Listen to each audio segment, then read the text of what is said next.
Welcome to episode 3 of the EweKnitty podcast. We are two UK designers sharing our love for all things yarn related, as well as a glimpse into our lives and the highs and the lows and the laughs. And we aim to make the space welcoming, to have a place to make friends in the comments below, have a giggle, grab a cuppa and join our flock. My name is Kelly, also known as Roro and Kids, and you can find me on Instagram, YouTube, and Ravelry and Payhip. I forgot the name of it.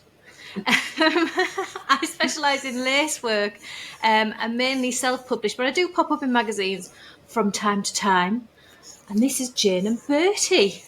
Hello, I'm Jane, Jane Burns Designs, and this is Bertie.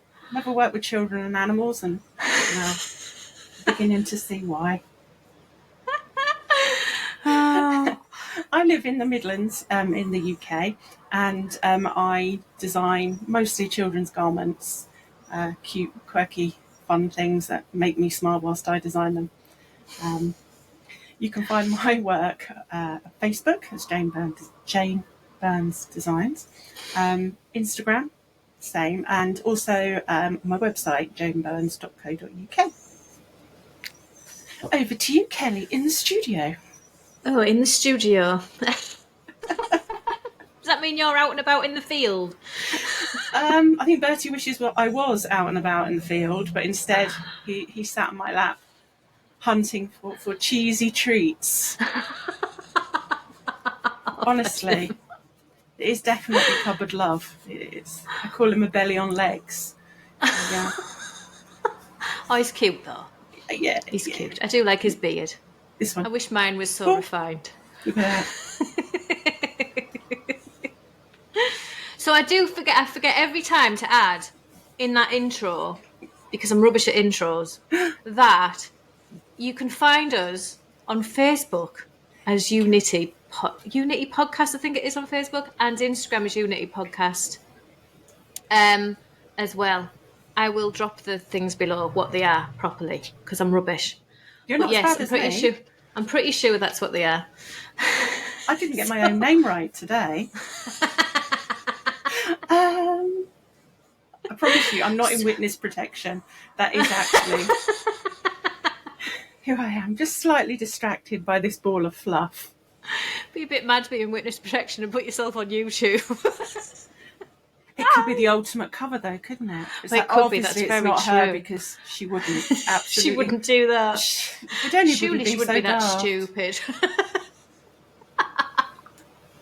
So this week we were going to talk about deadlines. Dun dun dun. Oh, deadlines. Yes, are you all right there? Eye. I've got a spludgy eye as usual. So yes, the dreaded deadline. Do you work well with deadlines? I don't do very well when people tell me what to do, which is probably why I'm self-employed. So when someone says, you've got to do something by a certain date, I'm like, really? Yeah. So that's my first hurdle when it comes to a deadline. But I tend to take a deadline and then move it forward a couple of weeks, and then I write that in my planner. So I never write the actual deadline. All right. It's a kind of, that's clever. That's how I play games with myself. Yeah. And I don't consistently do, it's definitely 2 weeks. There'll be a little bit of movement. So I have to keep going and checking, when is that due? Okay. That's quite a clever way of doing it. I don't do that. I just put the deadline in and then the week before frantically knit. No, I'm not that bad. I do find that for me, a deadline makes me work. If I don't have a deadline, I'll just go, I'll do that in a bit, and I'll always find something else to do. So having a deadline is kind of like pins me down then. I've got commissions on that have no deadline, and it's not good for me at all because I'll just ignore them. I have that with anything I self-publish, which is why I don't do it very often. Yeah. It's to have the magazine commissions or for yarn companies, and they get done because absolutely wouldn't want to let anyone down. So that gets done, and I'm like, oh, I was working on that thing I was going to self-publish. And so many things are part finished, or I've got things, that are finished. I've got nearly a whole book worth of socks finished, patterns written. And you haven't done anything with it? And I haven't done anything with it. Jane! Because it's self-published. And I think, it's before we moved to Lincoln, so I think could be 5 or 6 years. Jane! My confession of this episode is, people, we should just call this Jane Spills Her Guts. Yeah, that could be the title for this episode. Oh, I can't believe that. Yeah. Yeah. See, what I do, because I self-publish a lot, and I don't really set a deadline, I'll just work on something, and then when I can see that I'm getting close, then I'll like pencil in deadlines for myself. But what I tend to do, which I annoy myself with, is that, because obviously when I'm working on something, I promote it as I'm working on it, so that people like start to want to work on it themselves. And then like I get it in testing, and then it'll go through testing, and then I'll just pick a date out of thin air and go, this is the date I'm going to launch it. I'll like look in the calendar and go, I've got nothing else around then, have I? But then I'll just pick a date. But then as the date approaches, I realise that I've made it a little bit too early and I'm not quite ready. And then I'm frantic in the run-up, and especially the day of release. It's always like loads of pressure and loads of stress because I've said it online now, so it has to happen. So it's like, and I do that all the time.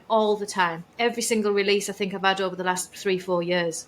So I really need to not do that anymore. I need to give myself a longer deadline. Do you think if you moved that deadline a week back, you'd still be in this situation because you think you've got loads of time? Or do you think you're just not giving yourself enough time for those finishing touches? It's possibly that I tend to just go, well, a deadline's not till next week, so I don't need to do this until then, and I can do this instead, and I just ruin it for myself. I'm terrible.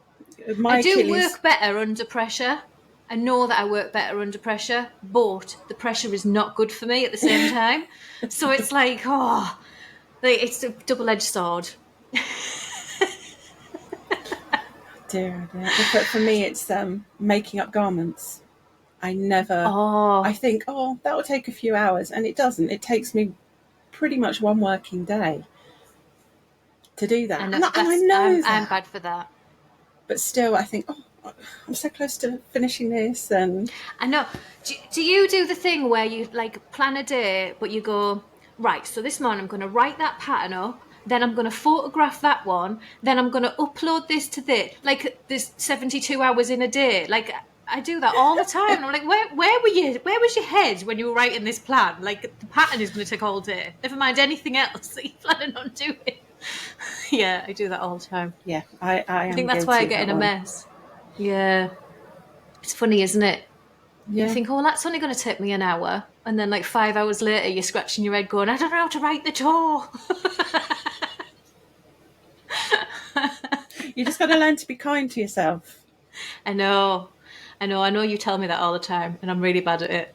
I am really bad at that. I'd like to think I take my own advice. I do not. You never seem stressed, though. You always seem really cool under the pressure. You do. It's always like me going, Jen! And you're like, just take a breath. I was removed from the house yesterday, partway through writing a pattern for my own good.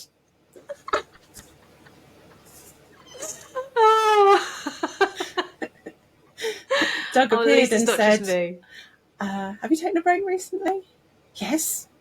I've been getting up and down, and I've been putting the laundry out, and I'm okay. And he's like, have you taken a decent break recently? I'm like, but I really got to get this done. I want to get it done before we go away. So he's like, well, I really fancy a drive-through coffee. How about you? I got in the car and I just looked across, and it was like, I see what you did now. He's like, seatbelt. Oh, he's a keeper. It was the best thing to do at that stage because I was just making the silliest of mistakes after silliest of mistakes. And then I look back at it and think, that makes no sense, step away. But no, I've got to get it done. Oh. So yeah, I do flap and I do get stressed. It's not good, is it? Yeah. And I did message you yesterday and say, I think I need you to look at something for me. Yes, you did. That's true. I did. That's very true. Yeah. Yes.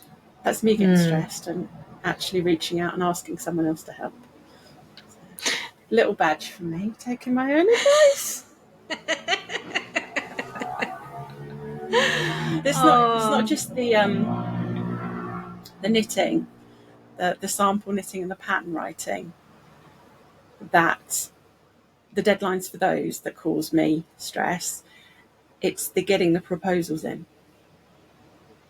Yeah. So you'll get a call for submissions with a deadline and you're thinking, oh, I've got loads of ideas. I'll sit and do that. And you put it off because you've got other things that you've got to actually make. And then those ideas have gone out of your head. And then because you're stressed, the creative block steps in. Oh, I hate that. The day before a call for submissions and you're sitting there with that. I had so many ideas. Yeah. And they take me ages as well. Yes. The submission ideas, they take ages. Yeah. Drawing it up, writing it out, knitting the bleeding swatch thing. I mean, you probably don't do that very often because it's colour work and things. Not very often. Intarsia. Most of it's stuck in stitch. Yeah, so but my because editors, mine's lace, it's like... My editors are quite nice to me, so if you ever watch this, thank you. Mine aren't. Can I not just send you a picture of what's in the Stitch Bible, please? Can you not just look in my head? In there it looks beautiful. And all the maths works out and it's in all the sizes and everybody looks superb in it.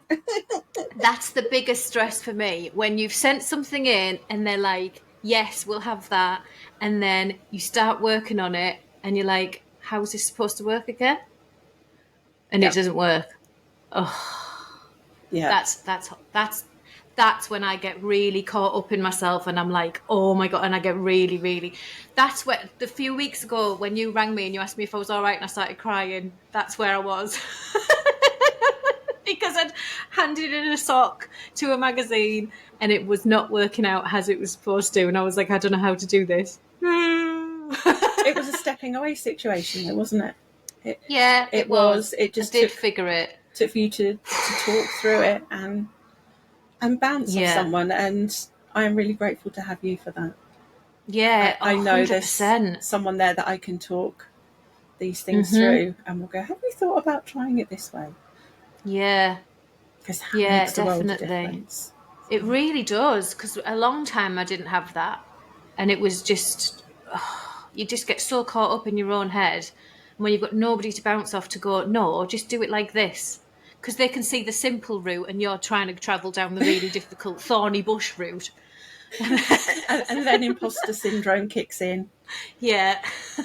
You're like, oh, what was I thinking? I can't do this. Yeah, I'm not good enough to design for these people. What made me think I could do this? Oh, it's a whole world of pain. Why do we do it, Jane? We like making pretty things. That's true. We like helping people make pretty things. Yes, I do. And as I said, I'm probably not very good working for somebody else. No, I've been there and done that. Wasn't good. No. Yeah. Have you ever put a proposal in for a design, and at the time when you did it, you're like, oh, if this is commissioned, I'll be so excited because you love everything about it. And then it gets commissioned and you get to the point where you're now starting to work on the thing and you hate it. Yes, but mostly down to that if it's really difficult. If it's really difficult, then I really hate it. Like I've got a couple of tops that I could tell you are my absolute nemesis. I look at them and I'm like, I hate you. And it's not because I don't like what it looks like. Because it hurt my brain so much that I'm just like, I hate you. I never want to see you again. Oh, for the rest of my life. But don't you find that those sometimes are the more popular patterns? And you hate sometimes. it with a passion. Yeah. And everyone else is like, oh no, I love that, or it sells better I know. than you think it will, and you're like, do I have any taste? Really? I've questioned that one. Yeah, I know. It's funny that, isn't it? And when you bring out something that's like, you're like, oh, this is absolutely fantastic. This is going to be the one that launches me and everybody loves me. And then like 4 get sold. Crickets. Yeah. You keep refreshing. Like, What's happened here? What's happened here? What happened There's there? obviously something not My working. computer's broken, quite obviously. What's going on? Have you not seen this? Have you not seen what I made? Oh, it definitely does make you think, oh, hang on. Maybe I'm not in the right job. It's definitely easy to get inside your own head. And I think that's probably really, true really is. Of lots of creative. Yeah, oh yeah. My best friend is an artist, she's a painter, and she's like, she'll paint something and then she's like, oh, it's absolutely rubbish. And I'm like, what are you talking about? That's amazing. She's like, no, there's a splodge there, I don't like it. And there's this there. No, it's rubbish. I'm like, no. It's crazy, isn't it? My sister is exactly the same. That's how she makes her living. And she's fantastic. But you just see that self-doubt creep in and you're just looking at it. It's like, oh, what I'd give to be able to do that. I know, it's funny, isn't it? Yeah. It is. We definitely get inside our own heads. Definitely. So have you got a particular design that sticks to your mind that you fell out of love with? Oh. They are so deeply locked in a cupboard, in a jar, with the lid screwed on really tight, so I try not to think about them. See, I have 2 that spring to mind, and both of them are on my list to be resized because they were only sized for Let's Knit, which is only a UK, and it's a UK 22, which I'm not sure what that is, double XL maybe. And it needs to go to 5XL, both of them, and I need to do that. And they're on my list, and they keep getting shoved down because I'm like, I don't want to go back in there. I just don't want to, but I do have to. But I will. It's quite nice when you look back over an older pattern and you see the ways in which you would now change things, the way you've worked, the ways you've written something, and to see how far your pattern writing and designing skills have evolved. And I think that's quite reassuring. Yeah, that's true. So you might find when you go back to it that you're like, oh, that's a walk in the park now. I know, maybe. Hopefully. I hope that happens for you. Oh dear. Oh. Is now a good time to talk about Tales of a Yarn Thief? I think it might be.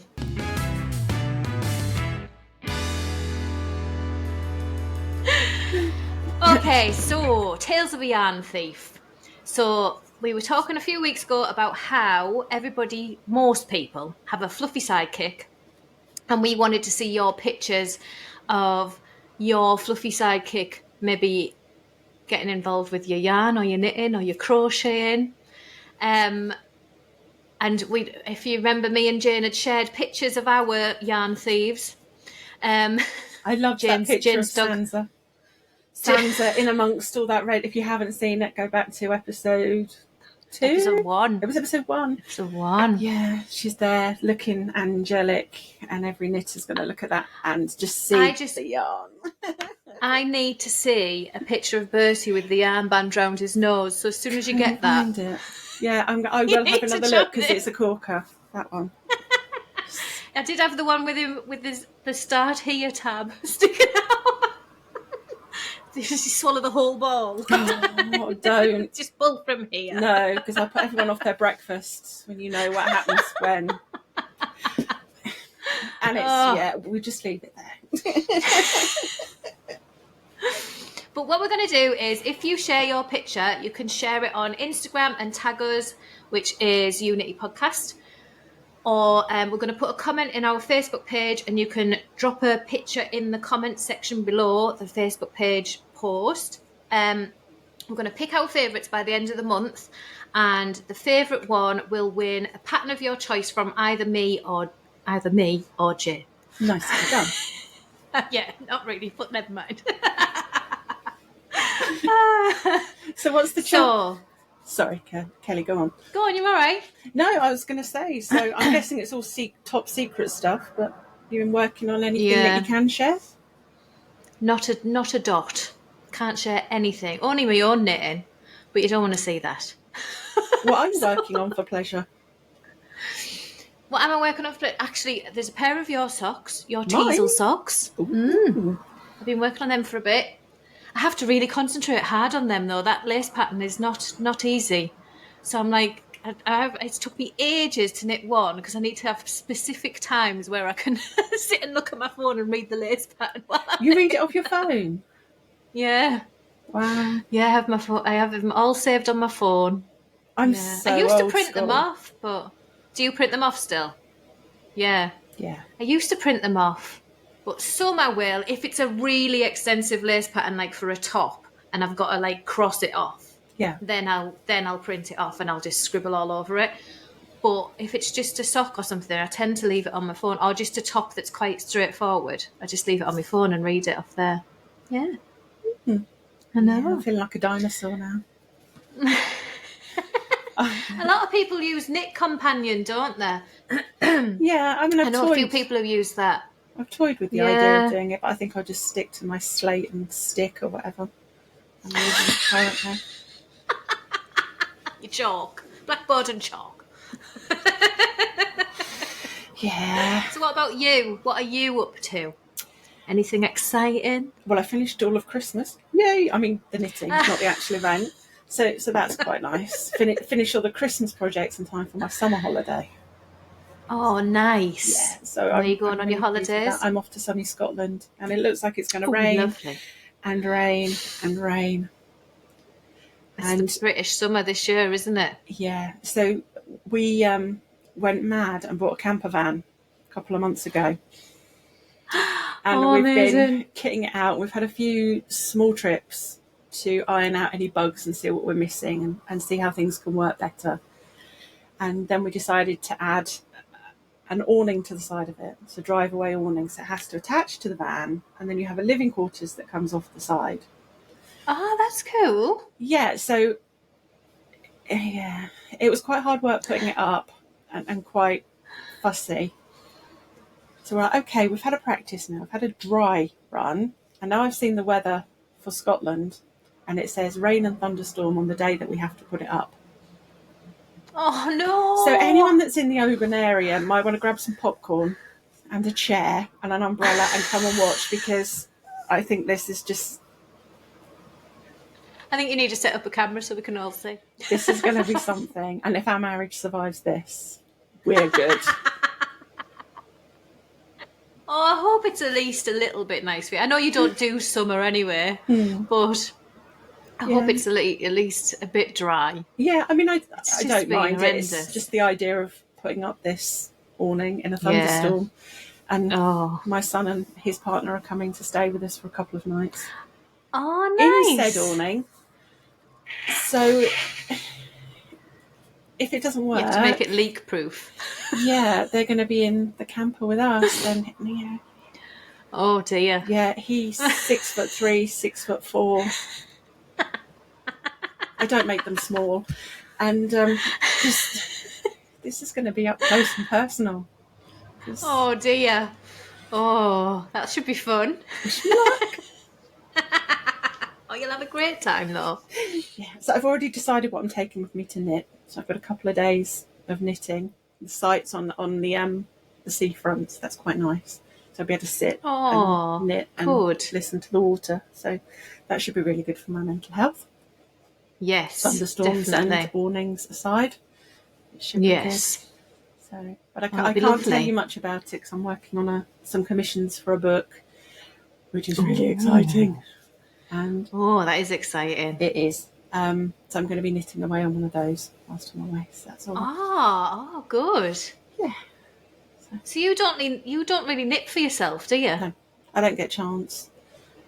Oh. And then if it's actually for me, I just overheat wearing it. So I've got a couple of shawls, I've got some hand knit socks, which I love, hand knit socks for me. But actual garments, no, I just can't. I just melt. It's a lot of work. It is a lot of work. Yeah, it is. Just I sit do there like looking it, pretty. So, yeah. So I don't. So I just end up working away on my designs and having fun with those. Yeah. You other than Teasel, sorry, excuse me. What else are you working on for yourself? I only had Teasel because I've just finished Ranunculus. I think everyone knows what a ranunculus is these days, by Midori Hirose. I finished that. I need to block it. And then I've just done my swatch for a V-back tee. Can't think who that's by now. Knitosophy or something like that she's called. But yes, I will share it. But that's it. Well, I think I can share my monster mouth sweater behind me if you want to have a look at that. Oh yes. I was thinking as we are heading towards Halloween. Ooh. Oh God, we are, aren't we? This year's flown. I know. So if you're thinking of knitting something for Halloween, oh look at that! You have this is that Cutie. A pocket in the front? It is. That's so cute. So the eyes are an intarsia circle knitted against this striped background. But they're knitted. Yeah. Looks like it's sewn on from here. No. Let me come in. You can see there. Yeah. And there's just a little running stitch that's put on afterwards and some buttons to make the eyes. And then you leave what is essentially a very large buttonhole here when you're working it. You leave some stitches on hold. Yeah. And then you cast some stitches on. And then you go back in, pick these up and work this red pocket. That's so good. So you can put your little trick-or-treat snacks in. And off you go. So nice, simple. If you're thinking of a first Intarsia project, we just have. So what size does that go up to? 2 to 10 years. Oh, so it's might have to make that for Rowan. Yeah, you think he'd like that? Rowan would love that. Oh, Halloween is his absolute favourite, and he's 7 now. So it's like getting to the point where eventually he's not going to. So I'm like, I need to be making things like that. Oh, if you want to make it, I'll send it over to you. Yeah. If you can find the time. I'm sure you're going to find the time for that one. I'll have to, because he'd love that. He would absolutely love it. I need to make your orange cardigan as well with the spiders hanging on it. I was going to do that last year and I didn't have time. The Incy Wincy. But yeah. But that's a quick one because that's seamless, top down. So you can just. Oh, is that seamed? That one's seamed. I mean, you could work your magic and. I don't like seams, only because I'm rubbish at them. But yes. No, I would do it seamed though. Yeah. Because every time I've tried to change them into the round, I always make a mess. You'll be right with that one. Yeah, that will be a simple one to do. Oh. Good luck with that. Now, how's to let you know. How are your squishy balls? Oh, do you know, I've had some good squishy balls this week.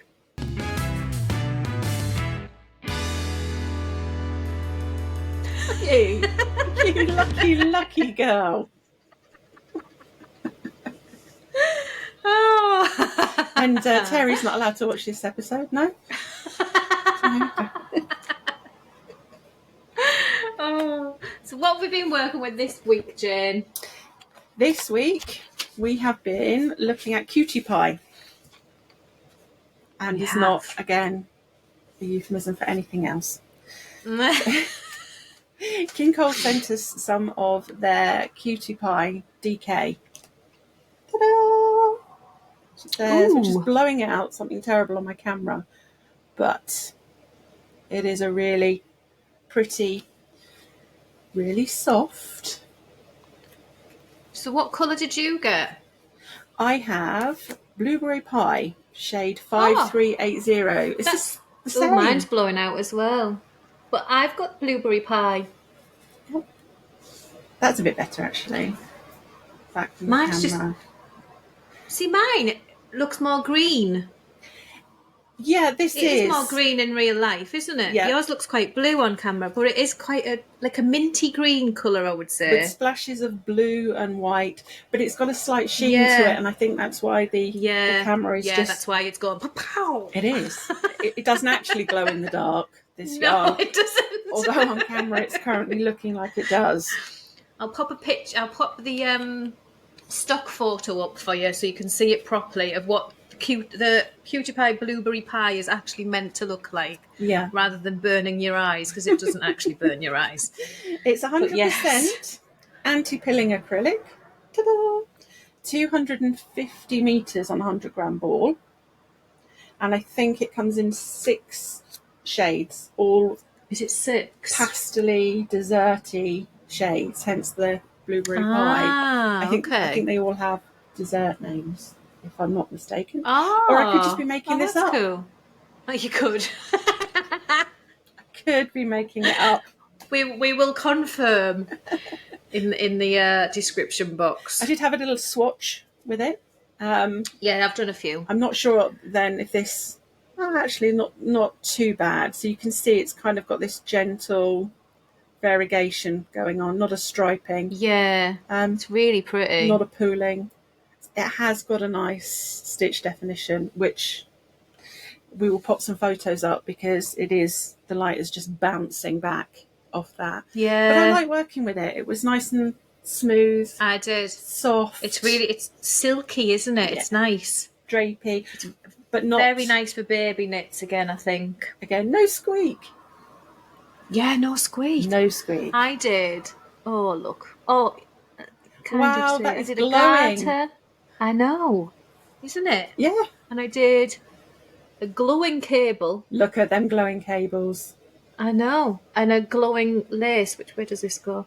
Oh, that is beautiful. That works really nicely. But it's just... You can see it a little bit better there, I suppose. It's just really blowing out. So I will definitely pop the pictures up so you can see them a bit better. But it's really pretty, and it's got really good definition for lace, actually. Yes, it looks really nice. Again, baby garments, it's just crying out for... Oh, yeah, it really is. It's so nice. Like I said before, I am not an acrylic fan, but I'm actually starting to get turned because it seems like... It seems to me like the acrylic people are kind of like getting themselves in gear a bit better. Nothing seems to be as squeaky as it used to be. And yeah, you can get some nice acrylics now. Whereas before it was just like things that burnt your finger if you worked with them for too long. And that's why I didn't like it. But yeah, this and that impressions that we used a couple of weeks ago, absolutely gorgeous. So yeah, I recommend Cutie Pie. I'm glad you discovered a few acrylic options that you like.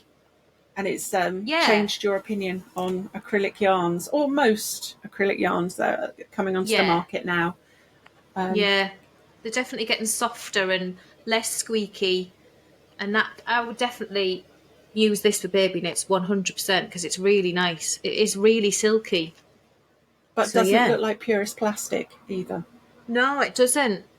It does have that sheen, but it's like a nice sheen, isn't it? I did a little crochet swatch for you, and it is little. But that's pretty. The corner to corner. That's so pretty. I really need to learn to crochet. But I will, if you ever look at that. It makes me look so red. We'll pop a photo. I love the colour as well. But again, really nice drape. I think it would make beautiful crochet baby blankets. You know, I don't know, they still have pram sets. That makes me sound as old as Methuselah. But I think you know what I mean. Oh, no, I think it's lovely. I think that's our thumbs up for Cutie Pie DK. King Cole. 5 balls out of 5. 5 out of 5. We didn't do our ball votes, did we? We need to remember to do that. Yes. With highballing. Okay. Highballing. Oh. Okay. too. I think we're getting giddy and out of hand now. It's probably I know. a good time to remind everyone of all the lovely stuff we'd like them to share on our socials. And Yes, so just remember to tag us in anything. So it's at EweKnitty Podcast on Instagram, and I'm sure the Facebook page is EweKnitty Podcast. I think it's... I will drop it below. Yeah. I'll drop it below because I can't remember if it's just EweKnitty or EweKnitty Podcast, and I will learn this for next time. But and I will put it below in the description box so you know. But yes, tag us in your pets, your Tales of Yarn Thief. Let us see what they get up to if they're very naughty, or if you've got good ones too, because we don't. And also tag us in if you've been making anything in some of the yarns we've been sharing, because we'd like to see that too. That would be good. Or anything we've designed. Oh yeah, of course. Yeah, always tag us in them. That would be nice to see. Yeah, definitely. And then if you're feeling really, really generous, make our day and hit the subscribe button. Subscribe, yes, and give us a thumbs up too. Because it really helps. Drop us a comment below and let us know what you think as well. And yeah, we'll see you next time. Be good. Bye-bye.